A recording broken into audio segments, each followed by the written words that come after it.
ආයිබෝවන් මම දැක්කා සමාජ ජාල මාධ්‍ය තුළ දැඩිව කතාබහට ලක් වෙච්ච සංසිද්ධියක් දඹුල්ල ප්‍රදේශයේ සිදුවෙච්ච හොරකමක් සම්බන්ධයෙන් ගෑනු දරුවෙක් තා පොඩි දරුවෙකුත් ඉන්නවා අම්මා කෙනෙකුත් එතන ඉන්නවා. එතකොට අපි බලන්න ඕනේ මෙවැනි හොරකමක් සිදුවීම සම්බන්ධයෙන් සමාජ ජාල මාධ්‍යවල දැමීම සම්බන්ධයෙන් මම ලොකු කැමැත්තක් නැහැ. මොකද ඕනම කෙනෙකුට ගෞරවයක් තියෙනවා. හොරෙකුටත් ගෞරවයක් තියෙනවා. වංචකාරට ගෞරවයක් තියෙනවා. මේ රටේ හොරාගේ තරාතිරමත් එක වෙනස් වෙනවා. හරි? මම මෙහෙම කතාවක් කිව්වොත් සෑම ආයතනයකම හොරකම් වෙනවා. සෑම දෙපාර්තමේන්තුවකම හොරකම් වෙනවා. සෑම රාජ්‍ය ආයතනයකම හොරකම් වෙනවා. සෑම දේශපාලන ආයතනයකම හොරකම් වෙනවා. සෑම පෞද්ගලික ආයතනයකම හොරකම් වෙනවා. ඒක තමයි මේ රටේ ස්වභාවය. එතකොට දැන් මේ හොරකම විතරක් ඉස්මතු කරන එක සම්බන්ධ පොඩි ප්‍රශ්නයක් තියෙනවා. එතකොට අපි බලන්න ඕනේ යමෙක් හොරකමක් කරා නම් මේ හොරකම් කරේ ඇයි කියන කාරණා සම්බන්ධයෙන්. ඔබට මතක ඇති එක දරුවෙක් බෙල්ල කපාගෙන මියදෙනවා කොරෝනා කාලේ. මම හොඳට මතක් කරලා බලන්න මේ පිළිබඳ වීඩියෝ එකක් දැම්මා. ඒක විනාඩි 40ක්ද කොහොමද ඒ කෙනා 40ක්ද පැය දෙකක්ද මම මතක නැහැ හරියට. ඒ කෙනා බෙල්ල බාගෙට කැපිලා ලේ වහනේ වෙද්දි කිසිම කෙනෙක් ඔහුට අත තිබ්බේ නැහැ. ඔහු කළ වරද තමයි ඔහු සබන් කැටයක් සහ තව මොහක් හරි ක්‍රීම් එකක් හරි මොකක් හරි එකක් ළමයෙකුට දෙන්න මම හිතන්නේ සුපර් මාකට් එකෙන් හොරකම් කරලා ඒක අහුවෙච්ච එක තමයි ඔහු ගෙලසිඳ ගන්න හේතුව උනේ. බලන්න රටක මිනිස්සු මේ තැනටපත් වෙන්නේ රටේ දේශපාලඥයන්ගේ වරද. අපි ඔයාලා හැමෝම බයිනෝ තමයි. ඔව්. අපි බයින්න මෙන්න මෙහෙම කට්ටිය. අර ජේසුතුමාගේ කතාව වෙන මෙතන පොඩක් මතක් ගන්න. ඔබ බනින්න. ඔබ කිසිම දවසක හොරකමක් කළා නැත්තම්. ඔබ කිසිම දවසක හොරකමක් අනුමත කළා නැත්තම්. ඔබ කිසිම දවසක හොරකමට අනුබල දීමක් කළා නැත්තම් ඔබ බනින්නේ ගෑල්ලා. හරි? මේ අපිට ෆෝන් එකක් හොරක ඒක වරදක්. ඒක ඒ වරදට මම කවදාවත් මේ වැරදි නෑ කියලා කියන්නේ. හැබැයි අපි ප්‍රශ්න විසඳන්න ඕන ඔහොම නෙමෙයි. අපි ප්‍රශ්න විසඳන්න ඕන මේ රටේ සමාන මන්දක මාධ්‍යවල එක එක සත්තුන්ගේ නම් දාලා CCTV බොරර මේ ඒක චීත්ත වැඩ කරනවා.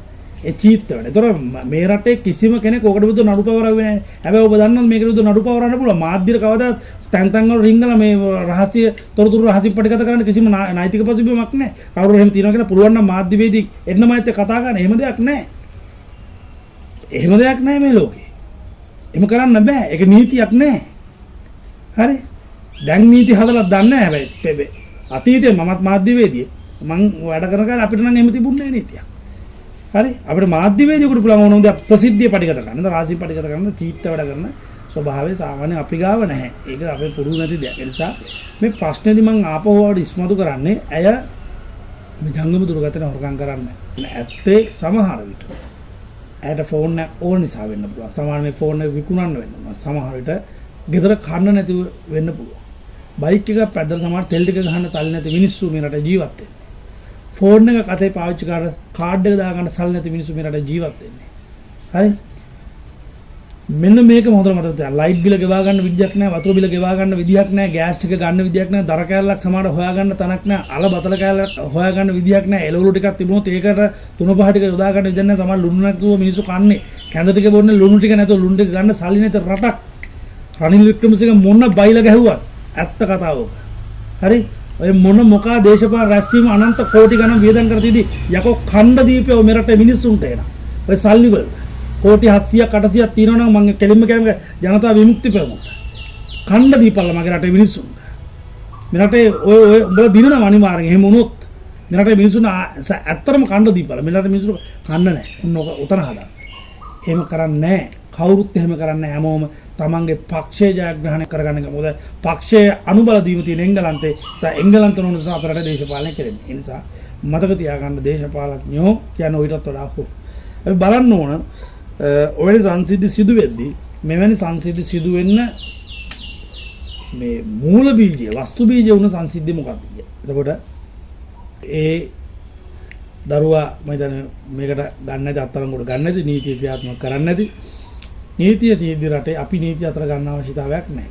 ඒතර ඒ දරුවටත් පුළුවන් ඕනනම් එයාදී වරදක් වුණා. නමුත් වරද ප්‍රසිද්ධ මාධ්‍යයේ දාලා Tamanට අවනම් වුණ එකට ඔන්න නඩුවක් පවරන්න පුළුවන්.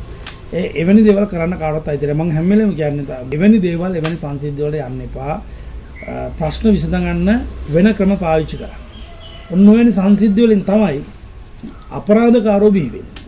තමන්ට තමන් හිරක් බවට පත් වුණ දැන් සමාජයේ ඒ ළමයාට බැහැලා යන්න බෑ. එතකොට එහෙම වුණාට පස්සේ සමහර ජීවිතේ නැති කරගන්න පුළුවන් සමහර විට වැරදි කරුවෙක් වෙනවා සමහර විට. ඇත්තටම ඇය බුද්ධිමත්ද. මම මේ දරුවගෙන් මම ඉල්ලීමක් කරා මේ වීඩියෝ කට බලන්න. ඔබ ඇත්තටම ඔබ මොන ප්‍රශ්නෙන් ඒ ජංගම දුරකථන හොරකම් කරලා කියලා මම දන්නේ නැහැ. මම ඉන්න තැන ඔබ දන්නවා මහකන්ද හෙළවෙද මෙතුර ඉන්නවා සෙන්සුරා ඊට දවස් දෙකකට ඔබට මම මුණ ගැහෙන්න පුළුවන්. එන්න ඔබ වෘත්තියක් පටන් ගන්න. ඔබ යම් ව්‍යාපාරයක් පටන් ගන්න. ඒ ව්‍යාපාරය පටන් ගන්න ඔබ දියුණු වෙන්න. ඔබට මිනිස්සු හෙරක් කියලා කියද්දී ඔබ හොරකම් කරා කියලා චෝදනා කරද්දී ඔබ අවදි වෙන්න. ඔබ දෙපැයි නැගී සිටින්න. ඔබේ දාඩිය මහන්සි වීරිය කැපකිරීම කියන දේ සහ ඔබ යොදන උපක්‍රම හොඳ දෙයට යොමු කරන්න. හොඳ දෙයට යොමු කළා ඔබ හොඳ දියුණු කෙනෙක් වෙන්න. ඔබ දාන්න ෆෝන් ෂොප් එක. ඔබ නැති මිනිස්සුෙකුට ඔබ හොඳට ෆෝන් ෂොප් එකක් දාලා ඒ ව්‍යාපාර හොඳට දියුණු කරලා නැති මිනිස්සෙක් ඉල්ලගෙන ෆෝන් එකක් ඔබ දෙන්න. ඔබ මතක් කරන්න ඔබ වැරදක් කරා මට මේ අවශ්‍යතාවය උඩම මට වරද කරන්න පෙරුණා. මට සමාජයේ අධික නින්දාවක් ආවා. නමුත් මං ඒ වැරදි වැඩ කරන්නේ. ඔබ වරද හදාගන්න. ඔබ වරද්ද දැක්කා. ඔබ වරද්ද පිළිගත්තා. ඔබ වරද්ද නිවැරදි කරගන්න. ඔබ තවත් අය වැරදි වලින් ගලවන්න. ඒතර ඔබට ඒ පාවෙන් ගැලවෙන්න පුළුවන්. එනිසා සමන් ඉල්ලීමක් කරනවා. මේකේ කවුරුත්ම නින්දා කළ විනාශ කරන්න එපා. ඒක හරි පීඩාවක්. ඒ දේ කරලා කවදාත් සතුටු වෙන්න බෑ. මට නම් මම සතුටු වෙන්නේ නැහැ. මම අනන්ත මිනිසුන්ගේ වැරදි දකිනවා. හැබැයි මම කවදාත් ඒ වැරදි ඉස්මතු කරන්නේ නැහැ. මගේ දර්ශනයක නැති නිසා. හැබැයි මට වැරදුනොත් ඒක වෙන්න පුළුවන්. මොකද මට ඔබෙන් ලැබෙන ප්‍රතිලාභ බලාපොරොත්තුවෙන් මම කවදාවත්ම මගේ ආත්මය පාව දෙන්නේ නැහැ. මම ඒ නිසා මට මොන දේ වුණත් මම ඉන්නේ එක විස්තාවරක් තුළ. ඒ ස්ථාවරත්වය තමයි මේ විෂම අධ්‍යාපන ක්‍රම, විෂම තාක්ෂණය, විෂම සෞඛ්‍ය, විෂම වූ සමාජ ක්‍රමයක් තුළ, විෂම දේශපාලන ක්‍රමයක් තුළ, විෂමාර්ථකයක් තුළ සාධාරණ යුක්තියක් කවදාවත් බලාපොරොත්තු වෙන්න බෑ. ඒ නිසා ඒ යුක්තිය සාධාරණත්වයට බලාපොරොත්තු වෙන්න පුළුවන් සිංහල බෞද්ධ රාජ්‍යයක් තුළ විතරයි. ඒක හොඳට මතක තියාගන්න. ඒ නිසා අපි වරද දුටුතැනින් වරද සමාජගත කළා. ඒ වැරදි කරපු පුද්ගලයන් සමාජ විසින් හෙරක් හොර ගෑණියක් කියන වචනේ දානට වඩා මතක තියාගන්න ඒ තරණපත් නොවන සමාජයක් අපි නිර්මාණය කරන්න ඕනේ. ඔබ දන්නවද ඇට හෙරක් කියලා චෝදනා කරද්දී මේ රටේ ගණිකා වෘත්තියේ දන ලක්ෂ 10කට වඩා ඉන්නවා කියලා කිව්වොත් දැන් ඔබ මට බනි. ලක්ෂ 10කට වඩා මේ රටේ ගණිකා වෘත්තියේ දනවා. ඒතර අර හොරකම් කරන එක වගේම තමයි එක. ඒකට කවුරුත් කතා කරන්නේ නැහැ. ඒතර ඔබ දන්නවද තමන්ගේ ස්වාමියා තමන්ගේ බිරිඳ විකුණන සමාජයක් ඇවිල්ලා තියෙනවා. කොයි වට කතන්ද? ඔබ දන්නවද තරුණ ළමයි වෙබ්සයිට්ස් වලට ගිහිල්ලා තමන්ගේ ඇඟ පෙන්ලා සල්ලි අම්බ කර රටක් මේ රට තුර නිර්මාණය කරලා තියෙන්නේ. මේ මොකද්ද? මේ ෆෝන් එකක් ගන්න සල්ලි නැහැ. මේ තමාට අනිත් මිනිස්සුන්ව හා සමානව ඉන්න සල්ලි නැහැ. මේ ගෑනු දරුවන් තමන්ගේ ජීවිතේ තමන්ගේ ආත්මය විකුණන අවස්ථාවකට මේ රට ඇවිල්ලා තියෙන්නේ. මේ රට කිසිම දේශපාලඥයෙක් මේකට මැදිහත් වෙන්නේ නැහැ. ඔබ දන්නවද මේ රටේ ජනාධිපති හීනේ ඉන්න එක මිනිහෙක් මේ රටේ බුද්ධිමං කොල්ල කරනවා.